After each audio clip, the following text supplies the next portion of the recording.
since school's been canceled for the rest of the year, I guess I have a lot more free time now. But the question is, what should I spend that time on? I could, well, I don't know, I guess make a video, but what to make that video on? I mean, I guess I could try making another 3DS video, but like, I already made way too many of those, and plus, I mean, like, what else can I do with it? It's a 3DS, like, what else can I do with that? I don't know. I guess I could try to make another computer video. I haven't made one of these in a long time, but I haven't bought any computer parts, and I already made all the videos I could and parts I have, but I don't know, maybe I could try. I don't know, maybe should I do a review of my old iMac? Maybe, maybe not. Who knows? I'm gonna need some help with this. Sir, what should I make a video on?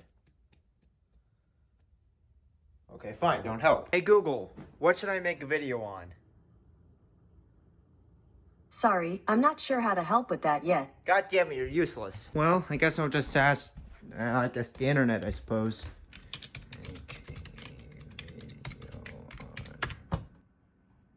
Okay, well, this is useless. That. So, I just received an email from my school district informing me that school has been completely canceled for the rest of the semester in my state. Now, I do not know if school has been canceled in any other states or really anywhere else in the country, but for where I live, school has been completely canceled for the rest of the semester in my state, so that's pretty cool. And because of this, I have a lot more free time on my hands, and since I'm officially on spring break, I guess because that's still a thing, I guess, I don't have any homework for this week, so even more free time, so I decided, well, I might as well just use this time to make a video, and, well, my immediate thought was, well, make another 3DS video. But then I thought to myself, well, I already made so many of these videos, and plus, like, at this point, there's really not much else for me to talk about the 3DS, because, well, like, I mean, it's a 3DS. What else can you expect from it? But since I decided not to make a 3DS video, I just looked around my room and I spotted my old 2017 MacBook Pro, and I thought, I need to do something with this. So that's when I realized I actually have this external GPU box just laying around. So I guess I'm upgrading my editing setup. So, I mean, here's your chance to leave, I suppose. Okay, we're just gonna... Oh, this is a bad idea. This is a bad idea. So I've been using this, area under my bed just to store, a bunch of crap. I have my arcade machine there. I have my 2008 iMac. I have my old 2007 MacBook Pro. And then just a bunch of crap, which I don't even know what the hell it is. This is just a box of wrapping paper. I don't know what that is. So I'm going to be setting up my MacBook Pro here, and yeah. So my original plan was to go with an RX 580 for this project, mainly because, well, that was the GPU I had at the time, and also because that was literally the most compatible GPU with almost any Mac. But then eventually, macOS eventually started to support the RX 5700, which is, actually pretty awesome, mainly because, well, it's a lot faster, has the newer GDDR6 memory, also because, well, it's faster, so we're going with that. So, yeah. And then I just have a Sonnet breakaway box. So, yeah. So step one is literally just putting our GPU in our eGPU enclosures. So, if I can open this. Can I open this? Okay. Oh, that's a lot more simple than I thought. Literally all there is in here is just a small power supply, a 120mm fan, and this PCIe thing. Okay, wait, crap. Okay.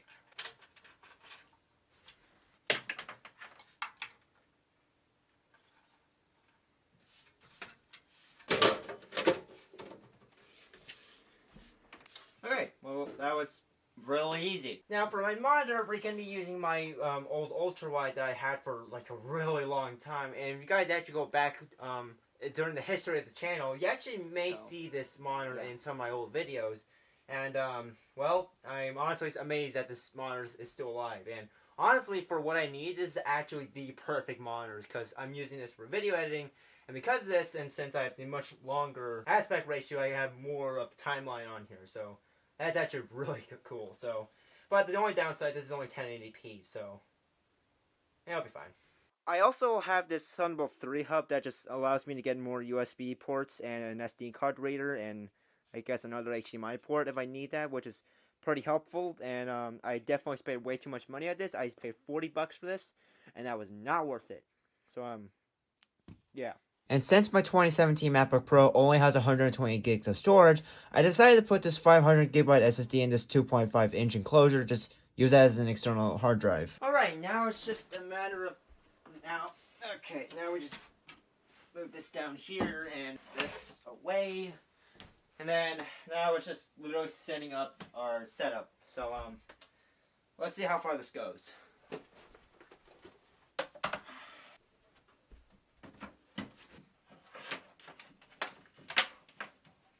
that works. Now pop that there and just set in our MacBook there. So okay.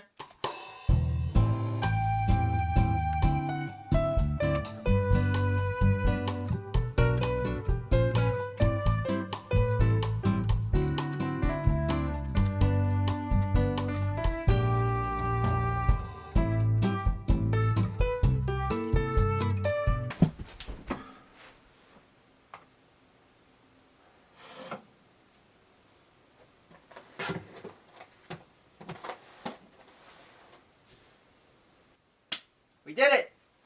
It works! I did it! Okay. So it's been a couple hours, but after getting through all the driver issues and software updates and just, general cable management, just organizing everything, I finally got my MacBook Pro setup completely done. It actually works, and surprisingly, it's not terrible, which is strange. So, let's take a quick tour of this, shall we? So at the heart and core of my entire setup is my base 2017 MacBook Pro. And then connected to my MacBook Pro, I have my very overpriced Type-C hub, which just has a bunch of, Type-A USB ports, an HDMI port, an Ethernet port for some reason, a card reader, another Type-C port, and just a bunch of things I realistically don't need. And then connected to my Type-C hub, I have my extended SD card reader, which I just, scotch taped to the bottom of my table. Then also I have my external SSD, which I taped to the back of the wall. Then I also have my Blue Mechanical keyboard. Now another thing that's also connected to my MacBook Pro is my external GPU, which is a Sonnet EGFX breakaway box, which houses my RX 5700. Now I know what you're probably thinking. Why the hell would you have such an overpowered graphics card with, a base 2017 MacBook Pro, which only houses, a dual core, 8 gigs of RAM, and only 128 gigs of storage? Now, that does make sense, and yes, there's going to be a lot of bottleneck with this system altogether. The short answer is, well, it's the only MacBook that I have that which, supports Thunderbolt 3, so that's really the only answer. And then for my external GPU, we just have a simple HDMI cable going into my LG Ultrawide, which is, nearly 4 years old, but it still works, and honestly, it's probably more than enough for what I need. Granted, it's only 1080p, and I definitely would like it to be like at least 1440p, but for what I need, just making simple 1080p videos, more than enough, and honestly, the fact that I even have an ultrawide is pretty cool, not gonna lie. And then for my mouse and keyboard, I just have a Blue Mechanical keyboard, which I had from my old gaming setup, which I just moved here because I finally upgraded my keyboard. And then for my mouse, I just have a simple Magic Mouse that I just got from a garage sale. So really, that's about it. I just have a simple MacBook connected to an external GPU, which is connected to a monitor. Just plug a mouse and keyboard in, and boom! Basically, a pretty decent MacBook setup that's not horrible. So, yeah. It is 2 o'clock in the morning right now. I need to go to bed. And what the hell, I can make another bowl of ramen.